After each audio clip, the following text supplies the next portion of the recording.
कि रोज़ा किन चीज़ों से नहीं जाता, यानी किन चीज़ों से रोज़ा नहीं टूटता, उन चीज़ों का बयान आप हज़रात समाअत फरमाएं।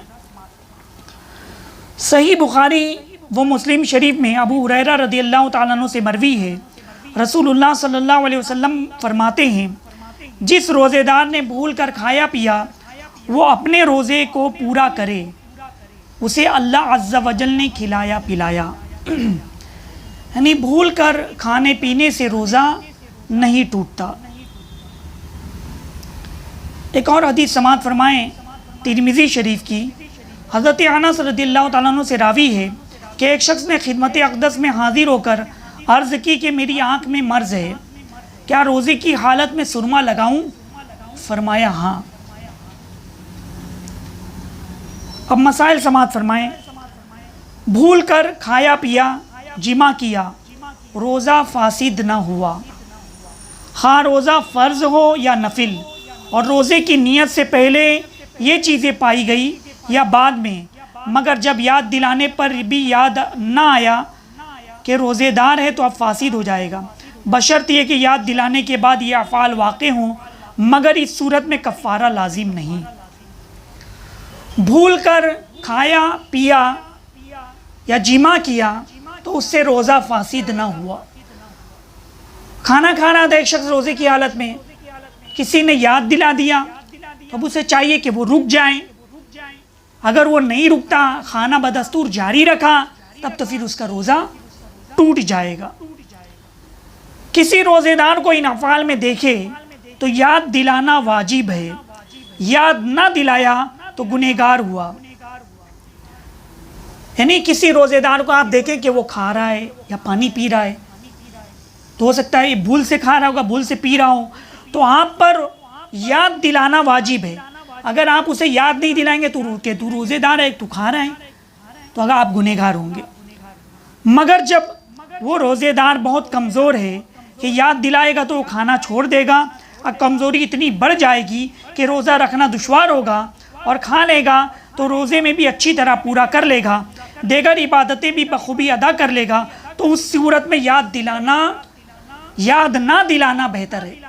यानी कोई कमज़ोर आदमी है, बूढ़ा है, ज़ईफ़ है, वो भूल कर खा पी रहा है, तो वहाँ पर हुक्म यह है कि उस ज़ईफ़ आदमी, बूढ़े आदमी को आप याद ना दिलाएं कि वो भूल से खा पी रहा है, तो खा लेने दें, उसको थोड़ी कुव्वत मिल जाएगी।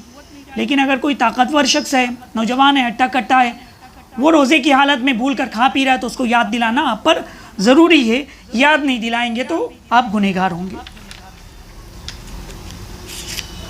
मक्खी या धुआं या गुबार हलक में जाने से रोज़ा नहीं टूटता, हाँ वो गुबार आटे का हो, चक्की पीसने या छानने में उड़ता हो, या गल्ला गुबार हो, या हवा से खाक उड़ी, या जानवर के खुर या टाप से गुबार उड़कर हलक में पहुंचा, अगरचे रोज़ेदार होना याद था और अगर खुद कसदन धुआं पहुंचाया तो फासिद हो गया, जबकि रोज़ेदार होना याद हो।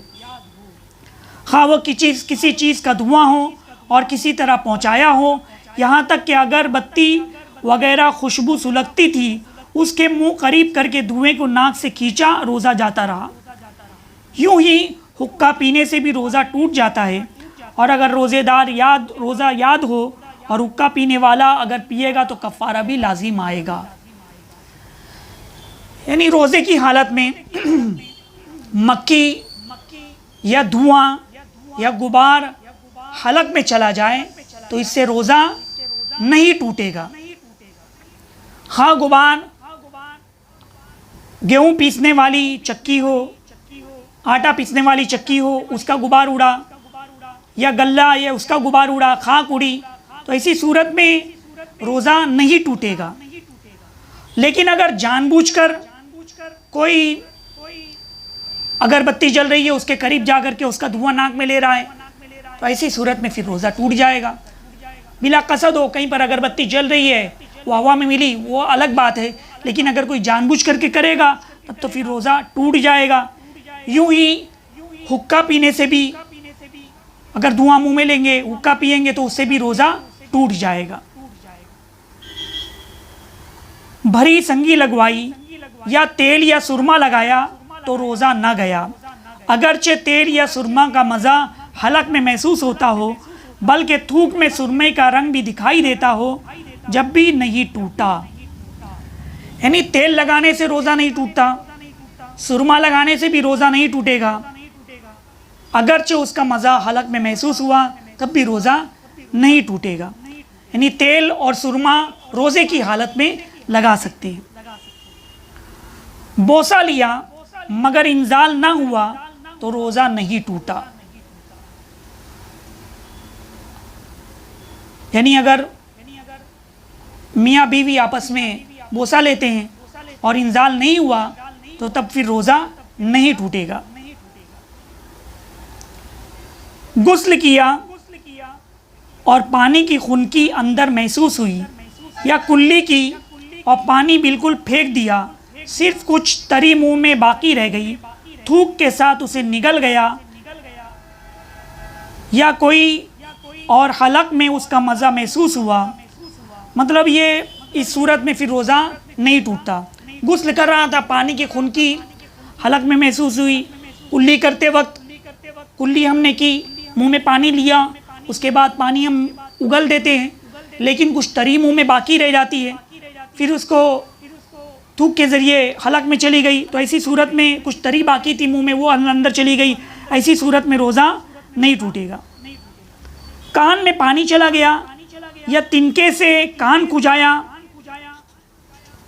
कान में नहाते वक्त अगर पानी चला गया या कोई तिनके से कान खुजा लिए, या दांत में या मुंह में कोई चीज़ खफीफ सी बेमालूम सी रह गई, लुआब के साथ यानी थूक के साथ वो निगल गया, उतर गया, या दांतों से खून निकल कर हलक में पहुंचा, तो इन सब सूरतों में रोज़ा नहीं टूटेगा। यानी खून भी मतलब इतना ना हो कि थूक पर गालिब आ जाए, कम है। आप मसला समझ गए होंगे। यानी कुल्ली करते वक्त जो मुंह में पानी की तरी बाकी रह गई थी वो थूक के साथ निगल जल लेते हैं, तब तो रोज़ा नहीं टूटता। कान में पानी चले जाने से रोज़ा नहीं टूटता। दांत में मामूली सी कोई तिनका वगैरह कोई चीज़ रह गई थी जो छोटी थी, चने बराबर नहीं थी, उससे छोटी थी, वो अगर थूक के साथ निकल गया तो फिर रोज़ा नहीं टूटा।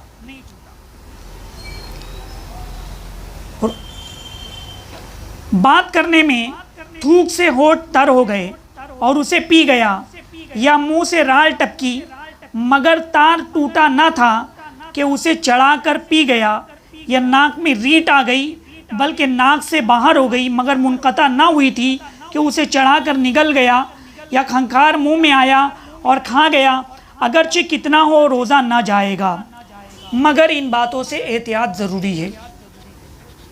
यानी बात कर रहे थे, बात करते करते थूक से होठ तर हो गए और उसे पी गया। बात करते करते मुंह में अगर थूक आ जाए फिर उसको निगल लिया तो ऐसी सूरत में रोज़ा नहीं टूटता।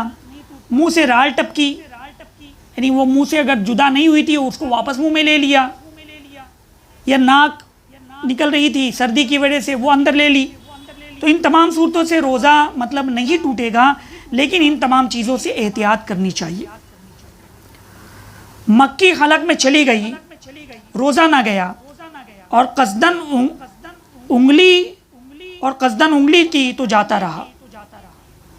मतलब मक्खी हलक में चली जाएगी तो रोज़ा नहीं टूटेगा, और फिर बाद में अगर उंगली वगैरह उसमें रोज़े के लिए हालत में डाल देगा तो फिर रोज़ा उंगली तो फिर जाता रहेगा रोज़ा। भूले से खाना खा रहा था, याद आते ही फौरन लुकमा फेंक दिया, या सुबह सादिक से पहले खा रहा था और सुबह होते ही उगल दिया तो रोज़ा ना गया, और निगल लिया तो दोनों सूरतों में जाता रहा। यानी भूल से कोई बंदा खाना खा रहा था, अब उसको याद आ गया निवाला मुंह में ही था, तो अब उसको चाहिए कि वो निवाला उगल दे, या सहरी कर रहा था, सहरी करते वक्त ताख़ीर हो गई, सुबह सादिक का वक्त हो गया, वक्त ख़त्म हो गया, मुंह में निवाला ही है, अब उसे चाहिए कि वो भी निवाला उगल दे। लेकिन अगर वो वक्त सुबह सादिक का शुरू हो गया है तब फिर आपको वो निवाला नहीं उगलते हैं, या भूल से खा रहे थे, याद आ गया, मुंह में निवाला, उसको अंदर याद आने के बाद भी आपने निगल लिया, ऐसी सूरत में रोज़ा टूट जाएगा। एहतिलाम हुआ या गीबत की तो रोज़ा न गया, अगरचे गीबत बहुत सख्त कबीरा है। सोने की हालत में अगर एहतिलाम हो गया तो उससे रोज़ा नहीं टूटता, और गीबत करने से भी रोज़ा नहीं टूटता। अगरचे गीबत करना ये बहुत बड़ा गुनाह है, गीबत से बचना चाहिए। अल्लाह ताला हम सबको महफूज मामून रखे। कुरान मजीद में गीबत करने की निस्बत फरमाया गया जैसे अपने मुर्दा भाई का गोश्त खाना, और हदीस में फरमाया गया कि गीबत ज़िना से भी बदतर है, ज़िना से भी सख्त तर है। अगरचे गीबत की वजह से रोज़े की नूरानियत जाती रहती है, लेकिन उससे रोज़ा नहीं टूटता। गीबत बहुत बड़ा गुनाह है, सख्त गुनहगार होगा बंदा। लेकिन अगर कोई रोज़े की हालत में गीबत करता है तो गुनहगार होगा, लेकिन उससे रोज़ा नहीं टूटेगा।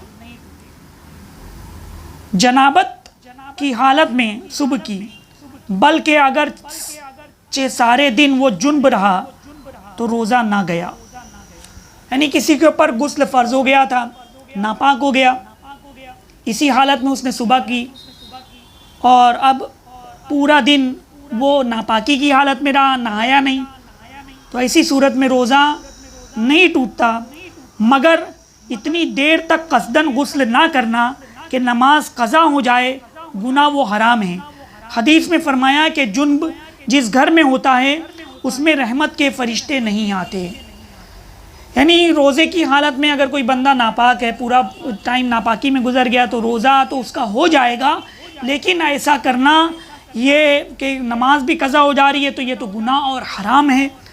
और हदीस शरीफ में कि जिस घर में कोई नापाक शख्स होता है, जुनबी होता है, तो उस घर में रहमत के फरिश्ते नहीं आते।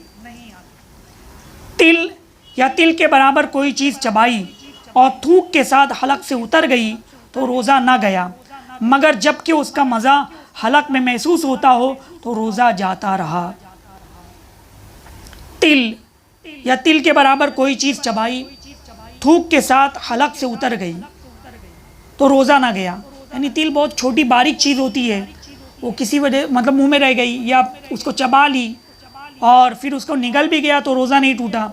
अगर उसका मज़ा हलक में महसूस होगा तब फिर रोज़ा जाता रहेगा। अल्लाह तबारक व तआला से दुआ है कि हमें मसाइल शरिया सीखने, उस पर अमल करने और उसे आम करने की तौफीक अता फ़रमाएँ।